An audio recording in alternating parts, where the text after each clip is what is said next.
Le congrès national de la FSU s'est tenu.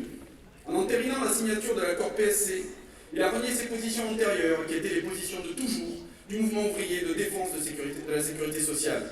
Chacun contribue selon ses moyens et à rebours selon ses besoins. Il a entériné un accord qui porte un coup de première importance à notre sécurité sociale, fondée sur le salaire différé et socialisé.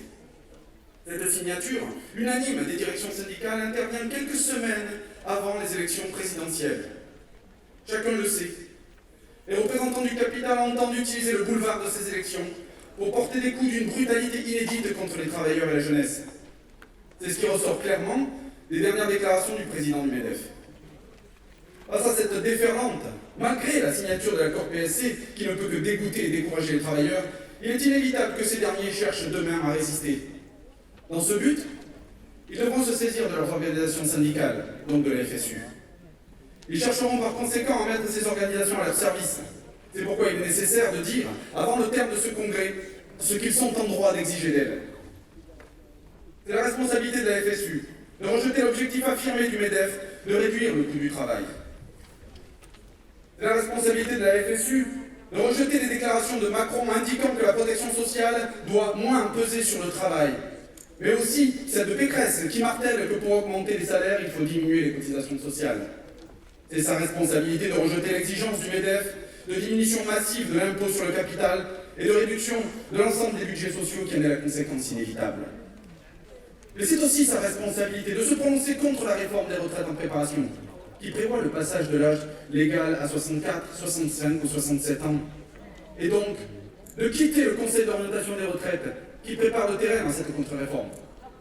C'est aussi de rejeter la déclaration de guerre à la jeunesse faite par Macron, annonçant l'université payante, l'expulsion de l'université de tous les jeunes d'origine populaire, la soumission totale de l'université et de la recherche au patronat.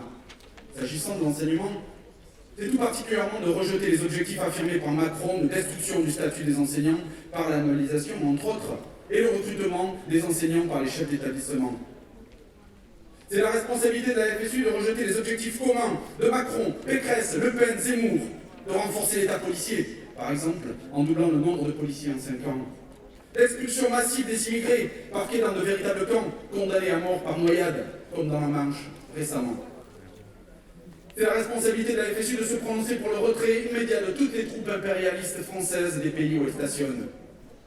Rejeter, autrement que dans les mots, ce programme commun de tous les candidats du capital, c'est dire dès maintenant que la FSU ne participera à aucune des instances de dialogue social visant à mettre en œuvre ce programme. C'est dès maintenant quitter les concertations, que ce soit le corps, les groupes de travail d'application de la loi RIAC ou l'expérimentation de Marseille, qui avant même les élections commencent à mettre en œuvre ce programme. Une question immédiate est posée, celle de l'inflation, qui lamine le pouvoir d'achat des travailleurs. La responsabilité de la FSU est d'indiquer que le combat pour l'augmentation massive des salaires passe par la défense inconditionnelle de la grille de la fonction publique et du point d'indice. C'est donc de revendiquer l'augmentation massive de la valeur du point, à l'exclusion de toute forme d'individualisation des rémunérations, et d'œuvrer à ce que se constitue le front uni des organisations syndicales pour faire valoir ces revendications.